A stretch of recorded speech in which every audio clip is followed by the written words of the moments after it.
Alain, est-ce que tu pourrais te présenter, nous dire un petit peu qui tu es? Avant de me présenter, je voudrais d'abord vous remercier de votre invitation Grand plaisir. et, et vous dire qu'on est aussi très heureux de participer à vos travaux et envoyer un grand coup de chapeau à Annick et toute l'équipe C'est vrai. pour cet événement que vous continuez de porter haut et fort. Donc encore grand bravo. Donc je m'appelle Alain Clodo, j'ai le plaisir d'animer l'éco-organisme de la filière textile depuis une dizaine d'années. En tant qu'éco-organisme, nous intervenons à différents niveaux pour accompagner la filière vers une économie dite plus circulaire.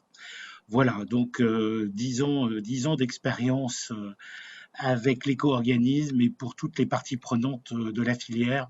Voilà l'essentiel que je peux dire. Alors, justement, tu parles d'EcoTLC qui maintenant s'appelle Refashion. Qu'est-ce que Tu es tu pourrais bien nous dire informé. sur exactement, j'ai tout compris, est-ce que tu peux nous dire exactement qu'est-ce que vous faites de manière très Alors, précise? oui, on intervient aujourd'hui à 3 niveaux. Un premier niveau qui est la prise en charge du coût de collecte et de traitement de la fin de vie des produits textiles, d'habillement, linge de maison et chaussures qui ont été utilisés par les consommateurs. Ça, c'est le premier objet ou la première raison d'être de notre job. La deuxième, c'est que comme on anime toute une filière, on sait très bien qui fait quoi ou quand comment, de l'amont à l'aval.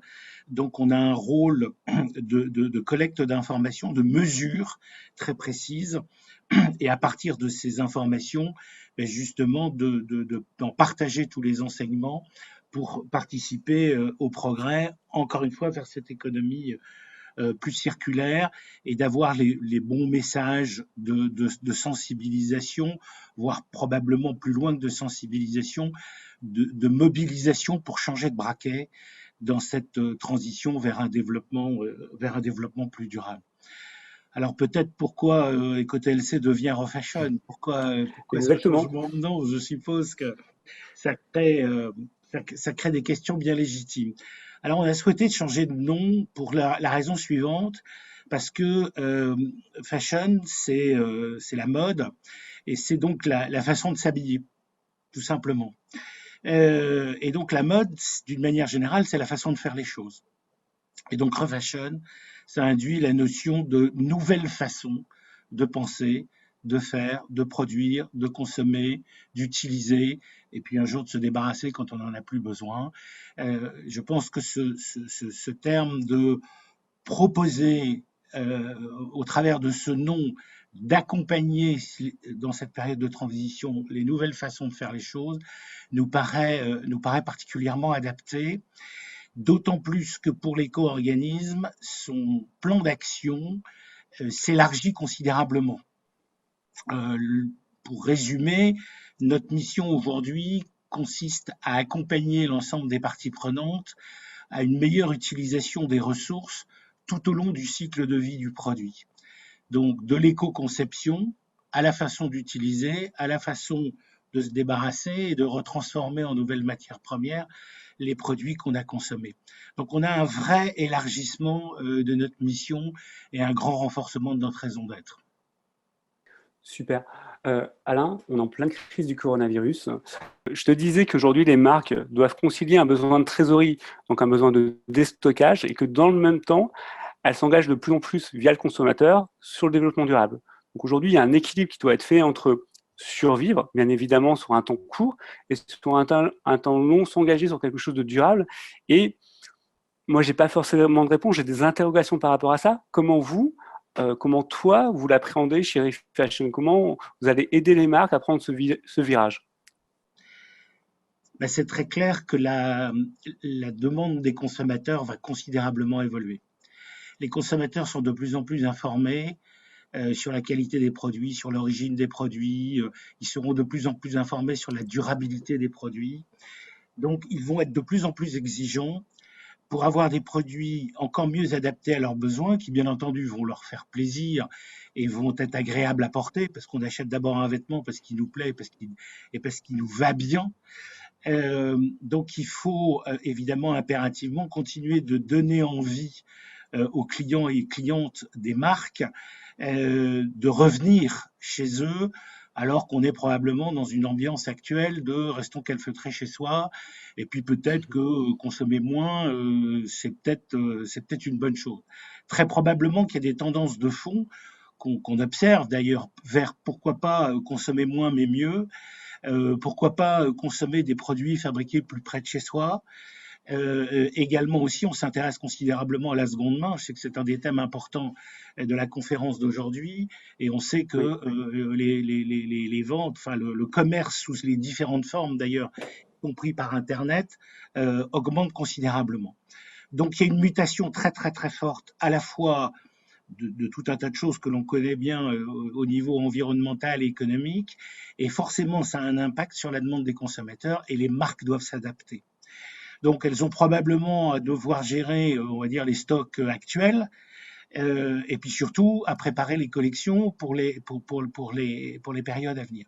Donc, très probablement, les collections nouvelles vont être de plus en plus radicalement différentes des collections anciennes.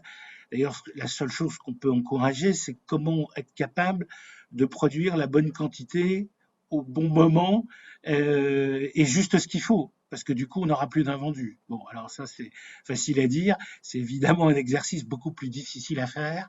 Mais nous savons que beaucoup d'entreprises se mobilisent là-dessus, qu'il y a des outils d'ailleurs pour les aider par rapport à ça. Et donc le sens du progrès va aller dans ce sens-là, et que les marques qui n'intègrent pas un projet développement durable, et pour être plus précis que développement durable, c'est intégrer leur collection dans des démarches d'économie circulaire, donc dans des démarches économes en ressources, ou en tout cas avec des ressources optimisées tout au long du cycle de vie, c'est primordial. Et nous mettons à la disposition des marques des outils pour ça. Refashion vient de lancer, ou est en cours de lancement, le 22 septembre de manière très précise, une plateforme éco-conception qui s'appelle Eco-Design Refashion.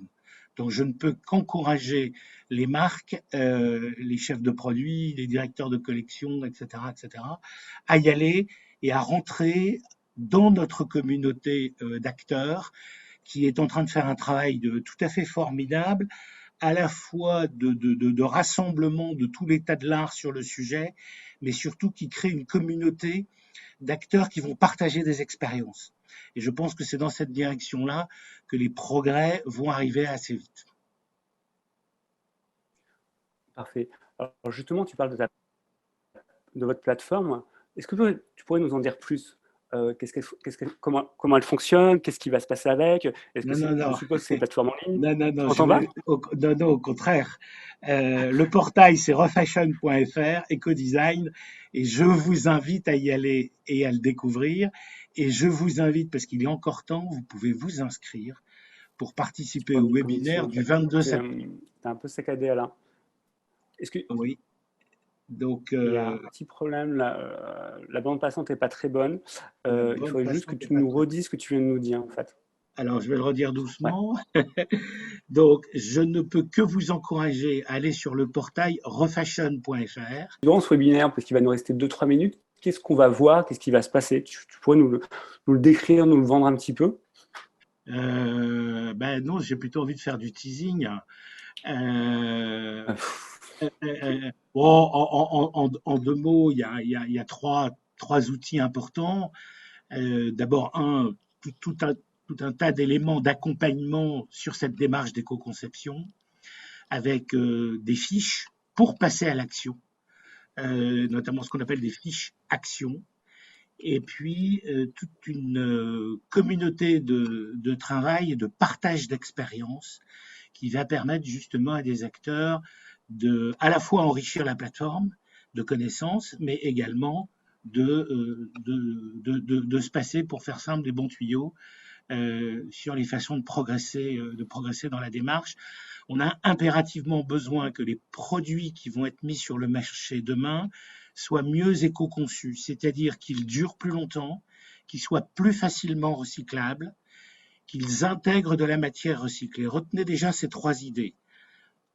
Plus durables, mieux recyclables, et qu'ils incorporent de la matière recyclée. Rien que ça va participer considérablement à la réduction de l'impact environnemental. Super, parfait.